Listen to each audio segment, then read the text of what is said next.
On today's show, LeBron James sets another record of excellence in a win over the Dallas Mavericks. The Utah Jazz get fined for tanking, and then they lose again. And the Milwaukee Bucks might be feeling good headed into the All-Star break. We'll talk about all of it on this edition of Locked On NBA Game Night.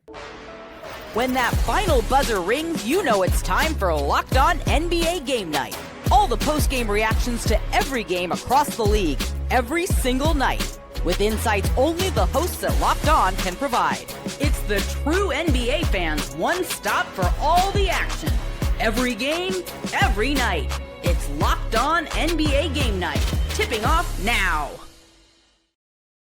What's up, everybody? My name is Danny Cunningham, and I cover the Cleveland Cavaliers over at Locked On Cavs, and I'm joined tonight by Abdullah Ayubi of Locked On Wizards, and we are here to talk about every single game, only 3 of them on this one, from Thursday, February 12th, the final game before the All-Star break. So thank you for checking out this edition of Locked On NBA Game Night, a proud part of the Locked On Podcast Network, now the #1 sports podcast network in all of America. And today's edition of the show is brought to you by our friends over at Game Time. Download the Game Time app, create an account, and use the code LOCKEDON, that is LOCKEDON, for $20 off your first purchase. On today's show, we will be talking about the fact that the Utah Jazz were fined $500,000 for tanking, and then they sat Lowry Markkanen and lost another game prior to the All-Star break. We will talk about the Milwaukee Bucks winning 5 out of 6 heading into the break, but we have to begin the show by talking about the Los Angeles Lakers, who got a 124-104 win over the Dallas Mavericks. This is now 9 straight losses for Dallas. However, the news of this game,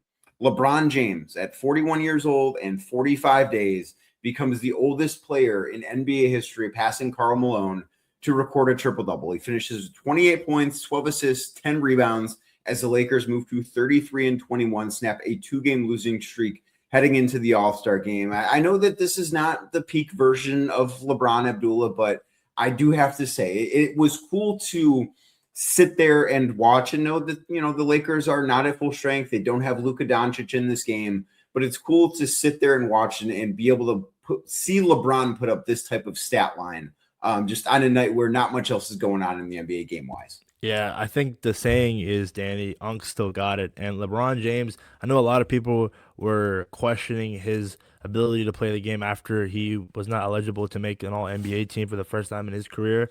And like you mentioned, 28 points, 10 rebounds, 12 assists, 1 block.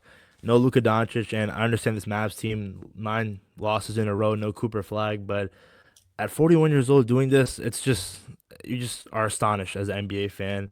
And it does make you wonder, Danny, when this team is in the postseason with the healthy Luka, and Luka Doncic is going to have to carry the load because LeBron's too old to be a #1 option on this team. How far can they go? This Western Conference is pretty stacked. You got the Oklahoma City Thunder. You got the San Antonio Spurs. Wemby is an alien. Denver, still really good. I don't know if they can compete. Maybe if they made another move that would help, like it would have helped them offensively or defensively during the trade deadline. I know they acquired Luke Kennard, but there's only so much he can offer you outside of shooting. So I don't know how this team stacks up against Western Conference teams, but if Luka can put everyone else in his backpack and LeBron can be in a good number 2, then we'll just have to see. I think I do know how they stack up, and it's not well. Like I look at their record, and they're 33-21. They're 8 games back of first place. They're tied essentially. They have a very slight, like a percentage point lead over the Minnesota Timberwolves for the number 5 seed. And I do think that them finishing in the top 6 would be a successful regular season in the Western Conference, where I look at the 5 other teams right now in the top 6 with them, I think are all better than the Lakers. And truth be told, I would probably also pick the Phoenix Suns, who right now are in 7th, in a 7-game series over the Lakers. Now, those 2 teams are most likely not going to match up in a series, but I look at all the teams around them in the standings. I look at San Antonio, who you mentioned. They're much better than the Lakers. The Denver Nuggets, who have not been healthy all year, they're much better than the Lakers. The Houston Rockets seem like they really don't like playing basketball together. I still think they're much better than the Lakers. Minnesota's better. Phoenix is better.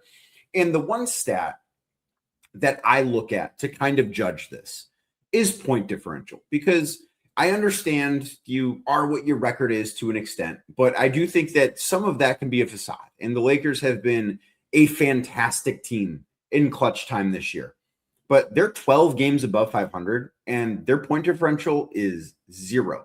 They're basically just a neutral net rating team. You look at the teams around them. Houston, +5. Minnesota, +4.9. Denver, +4.1. San Antonio, +5.9. Even the Suns, who they're a team that I don't necessarily think has the most talent in the Western Conference. They get by because they have built a really great identity. They play really hard. They do things the right way. Their point differential is +1.8. So, like, I look at everything that we have seen from the Lakers, other than the record, Abdullah, points to them not actually being anything that resembles a contender. They've got high-end talent. Luka's awesome when he's healthy. Austin Reeves is awesome when he's healthy.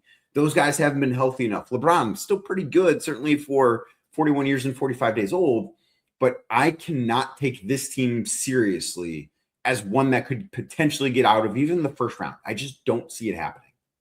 What if, hypothetically, and it's probably not a possibility, I'm a big LeBron guy. I mean, you locked on Cavs. You know how LeBron is in Cleveland. I grew up thinking that LeBron was the GOAT. Still think. What if he turns back the clock during the playoffs, Danny? Do you see the likelihood? Is that really slim in your eyes? I mean, who knows? Maybe he's taking the regular season lightly, trying to load manage, and then playoff time, it's like, I got to win ring number 5.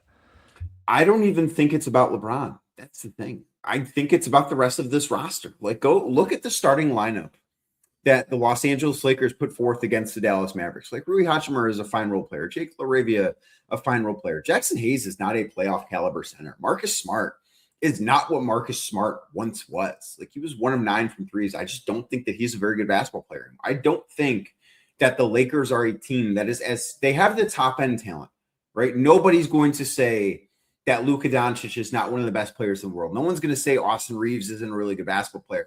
For LeBron's age, like, he's still really, really good. It's like 4 or 5 through 15 on that roster where that's, to me, where it doesn't stack up, where they're not good enough, because you need more than just those guys to get through what this Western Conference is. So I look at that, and maybe LeBron can turn back the clock. What's that going to get you? A game in the playoffs? 2 games in the playoffs? It's not going to win a series. I don't see the path forward for them. I really don't. Yeah, I definitely see your argument, and it would be nice to see LeBron turn back the clock at age 41. Wanted to ask you, Danny, what the heck happened to Dalton Connect? Last season, it's, this guy's going to be a major player on this Lakers roster, but now it's like he's only getting garbage time minutes. Yeah, can't play defense. I mean, that's part of it. Like, he's not as good as people thought he would be immediately, and sometimes when you draft a guy that you think is going to be this awesome shooter, you have great ideas for what his role can be, but you have to be able to play on both sides of the floor. And Dalton Connect just hasn't been good enough defensively for the Lakers to feel like that he can play. And that's just kind of part of the reason as to why we got here. But I do want to shift over to Dallas, because they fall to 19-35 on the season with this loss. They've now lost 9 straight games. I want to throw it over to our guy, Nick Ingstead, for more with the Mavericks.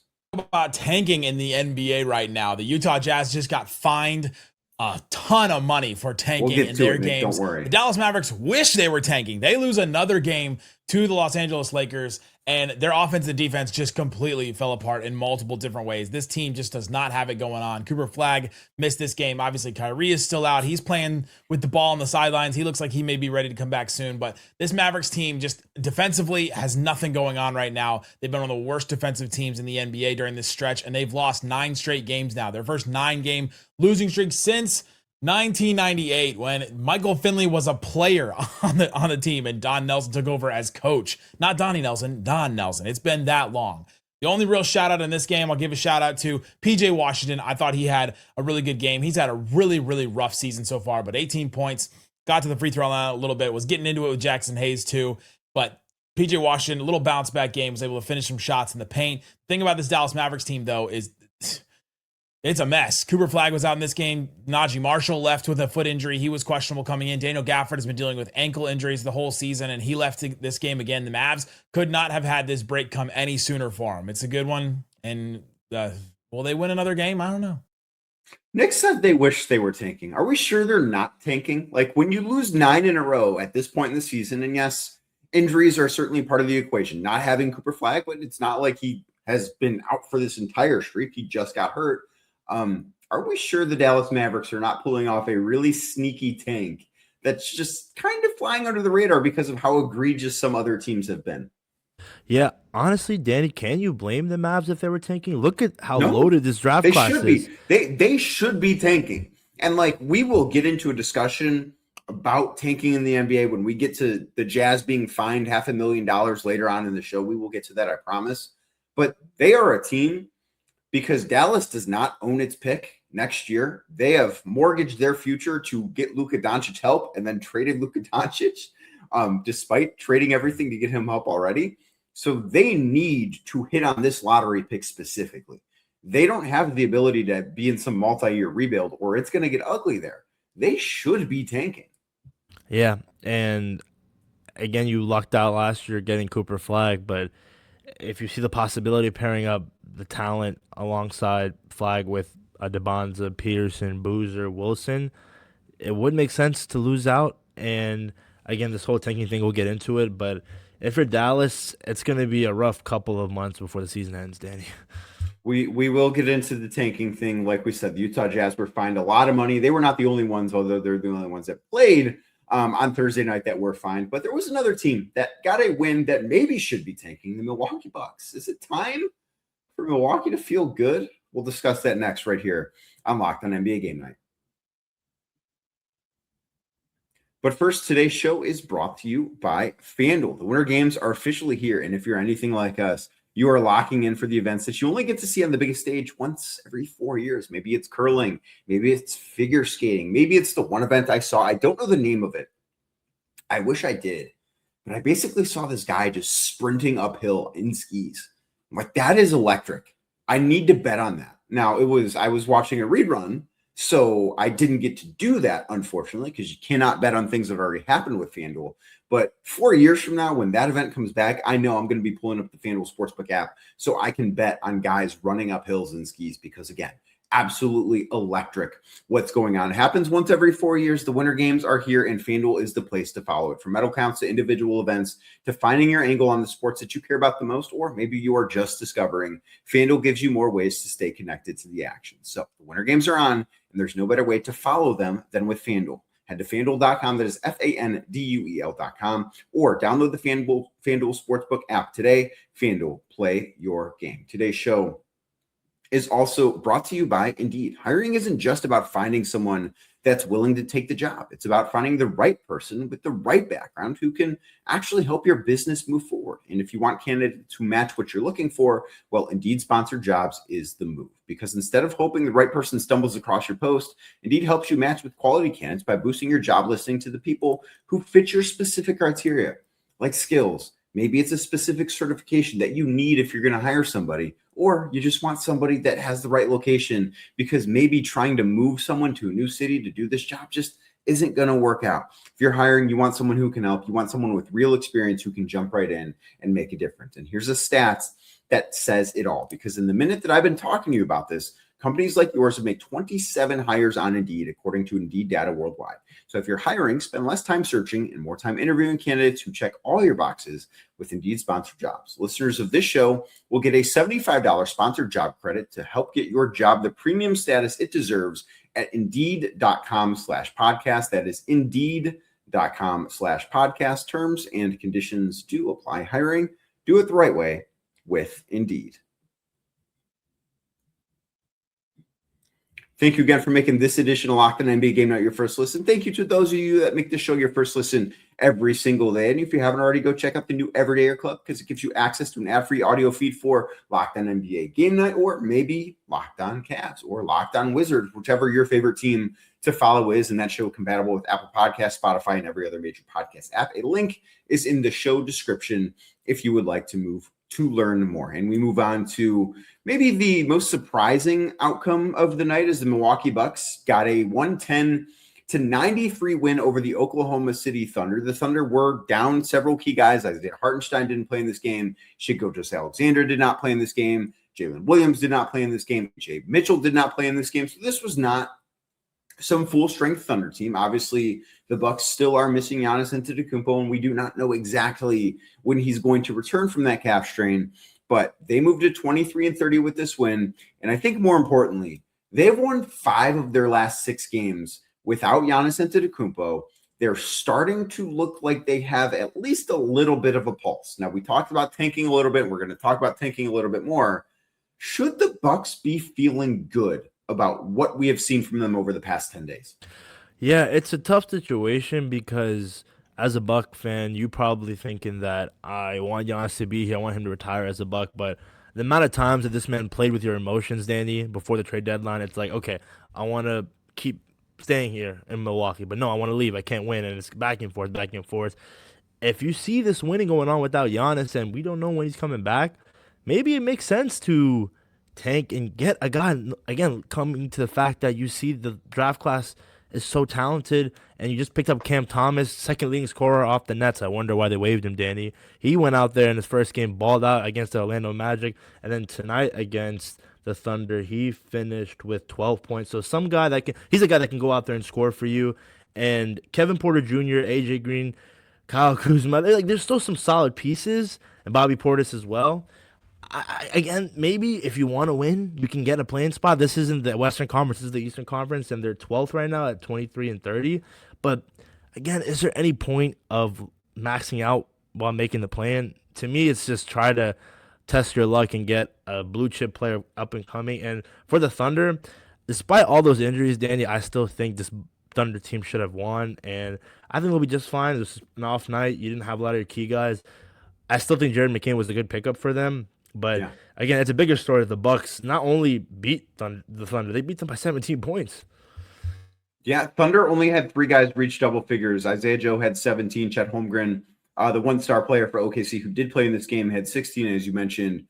Jared McCain, the new pickup in OKC, he had 13 on 3 of 9 shooting. But I do want to highlight somebody for Milwaukee because these two teams did just make a trade last week with the Bucks acquiring Ousmane Dieng. He had 19 points, 11 boards, 6 assists. Like, he's looked really good in the short time that he's been with the Bucks so far. He really struggled to get minutes with Oklahoma City. Obviously, going to a new situation for a lot of guys can be something that helps to jumpstart a career in a little bit, especially when you're young and you might not be getting a ton of opportunities in the situation that he was in. So I do think if like that can be the type of pickup that can turn into a hit that can help to start reshape this roster. I still don't exactly know where the Bucks go from here, but I do think if you look at the standings right now, where you mentioned they're in 12th, they are percentage points behind the Chicago Bulls. They're a game and a half back of 10th.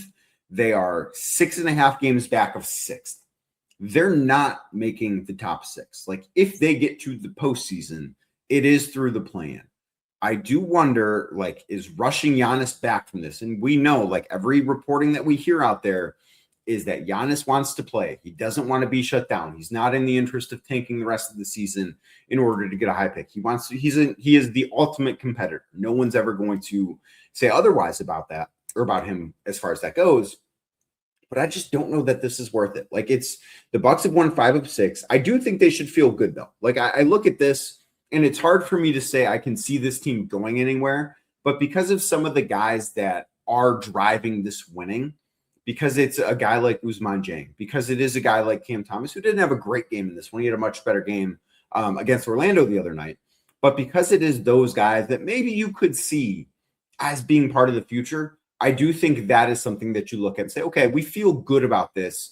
Just going to kind of let the chips fall where they may. I still don't think that they have a high-end ceiling. Like, this is not a team I can see capable of winning a playoff series against any of the top teams in the East. But I do think it's okay for them to feel good, even if maybe it's not the best thing in the long term. Yeah, I'm going to simplify it like this, Danny. If the Bucks know that Giannis will not be here long term, then tank. So be it. See what you can get from him in the offseason, trade him. And on top of that, see if you can land a top 6 pick up and coming. But if you talk with him and his team and that he wants to be here and retire a Buck, which honestly we just don't know because every single day it's a different answer from him, then you allow him to play, get him 100% healthy, don't rush him back. And if you're in the play-in, Giannis is a superstar, so maybe you could test your tough team's grit and get out the play-in, get into that last seed in the Eastern Conference and see what you can do, because once you're in the playoffs, it's, hey, we're in, and let's see where we can go from there. But again, it's just all depends on Giannis, and it gets to a point where it gets frustrating as a fan because he's really testing your emotions, Danny.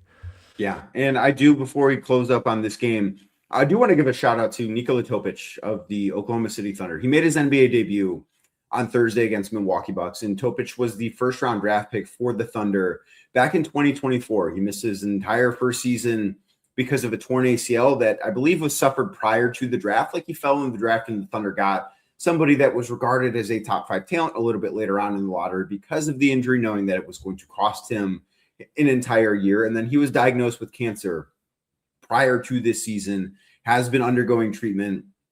The fact that he played in a G League game the other night as like a way to sort of prepare for this moment. But I do think that it was a really cool moment in Oklahoma City to see him get the ovation that he got, for the fans to recognize everything that he's been through, and just to go from being a top 5 talent to going through everything that he has had to go through over the past 18 months or however long it's been to accomplish a goal and step foot on an NBA floor. I think that's a huge accomplishment. I think he deserves a lot of credit. And I think, like, that was, to me, one of the coolest moments that I've seen so far this season.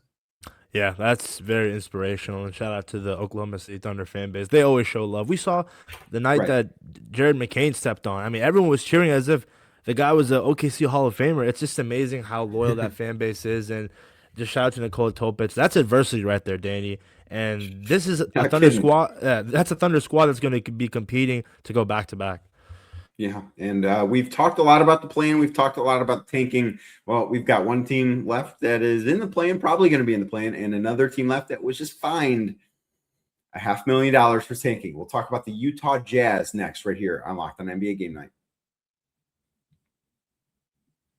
But first, today's show is brought to you by Game Time. There's nothing like being in an NBA arena, the crowd, the energy, the moment. Getting tickets, though, well, that part hasn't always been quite as simple. That's why Game Time has become the go-to app for scoring tickets fast without all the hassle. Puts the advantage back where it belongs, with you, the fan. You can pull up the Game Time app, pick an upcoming NBA game in your city, or maybe a city that you might be traveling to. Maybe you're on your way out to Los Angeles. Heard there's a pretty big game there this weekend. If you want to get in the building for that or some of the other things going on at All-Star Weekend, Game Time is the way to do it. And they will show you the all-in price up front. You're not going to be surprised with fees and taxes the very last minute. You're going to know exactly what you're paying the entire time throughout the process. Plus, my personal favorite feature that Game Time has is you will be able to see the view from your seat.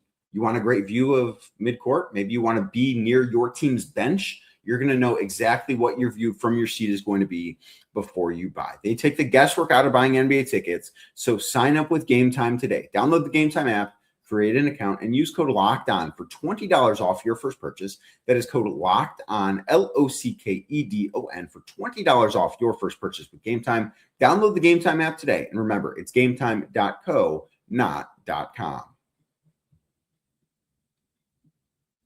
Thank you again for making this edition of Locked On NBA Game Night your first watch on YouTube. If you're watching right now, please do us a favor, hit that thumbs up button for us, click subscribe, and hit that notification bell so you don't miss the latest from us. And then the final game of the night, the Portland Trail Blazers get a 135-119 win over the Utah Jazz. It's a nice win for the Blazers. The Jazz were without Lauri Markkanen. Obviously, Jaren Jackson Jr. had knee surgery. He's going to miss the remainder of the season. But the real news of the day, Abdullah, with the Utah Jazz, is that the NBA fined them $500,000 for a couple instances of not playing their best players with the game on the line. We have seen a couple of games where Will Hardy, head coach of the Jazz, has just opted not to put Lauri Markkanen in for the entire fourth quarter, watching the Jazz just watch a lead slip away, maybe by 17 points, or even in a game against Miami Heat where looked like they were trying to lose, they ended up winning. There's a lot to break down from this entire thing, and there's a bigger tanking discussion to be had. But before we dive into that,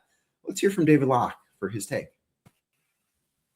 David had a tremendous amount of headlines for the Utah Jazz, including Jaren Jackson Jr. going under knee surgery and not clear whether he'll play again this year. Ace Bailey making the Rising Stars game, and the Jazz being fined $500,000 for beating the Miami Heat. The basketball game on the floor took us to All-Star break and kind of a dud. There wasn't a lot to this one. The Jazz and the Blazers battled. The Jazz led by 2 in the first half, and then in the second half, the Jazz fell flat in the third quarter before rallying back to within 6 before Portland was able to finish it off. Drew Holiday went into the time machine, had 31 points on the game for Portland, and Donovan Clingan was able to dominate the Jazz, whose largest player was Kyle Filipowski tonight, with no Yusuf Nurkic playing. 23 points, 18 rebounds, and 7 assists for the former first-round draft pick out of Connecticut. Bryce Sensabaugh dropped 28. He hit 5 of 11 from 3 for the Jazz and also went to the free throw line 9 times. The NBA game was super because we had 62 free throws as well on our final night before the All-Star break. So there's a lot to unpack from that. And again, the Blazers beat the Jazz. If you want more on the nuts and bolts of those two, from like those two angles, go check out Locked On Blazers, go check out Locked On Jazz. But the tanking thing, Abdullah, is the thing to talk about here. They were fined $500,000. They did not put Jaren Jackson Jr. back in a game. They did not put Lauri Markkanen back in a game. I mean, in this game, Lauri Markkanen didn't even play for rest purposes. Like, he was just a DNP rest on the injury report. Where do you come out on what the NBA did on Thursday with that fine and just like what the Jazz are doing in general? Yeah, it's funny because Will Hardy he doesn't hide it, Danny. He really goes out there and just shows that we are trying to get a high draft pick because we want to land a top guy coming up. And what do I think of it? Obviously, it sucks. It's funny because growing up watching sports, the idea is always trying to win. But when you're watching, play to win the game. I heard a coach say that one time yeah, somewhere. Yeah, 100%. And you're seeing teams purposely lose. Imagine trying to explain to that. I try to explain to my little brother, Danny, who is a Wizards fan, that we have to lose. We have to. It's like, why? Isn't the point of basketball winning? So it's tough. It's a tough situation. And how bad of a look would it be, Danny, if you find the Jazz $500,000, yet they still get the #1 overall pick? What is that message that you send? And that's what I'm scared about. If I'm a Wizards fan, if I'm a Pacers fan, if I'm a team that's bottom of the barrel, that although they got fined, they still get awarded a top 3 pick. It just wouldn't make any sense. And I don't know if there's any solution, Danny, if I'm being real. It's a flawed system, in my opinion. I've been saying that for a while. And no matter what you do, some party's going to go out there and not get a high draft pick, and some party is going to go out there and get a high draft pick and still win 40 games. Last year, Cooper Flag, the Mavericks won 40 games, Danny, and they still landed a top prospect like Flag. To me, it just doesn't make any sense.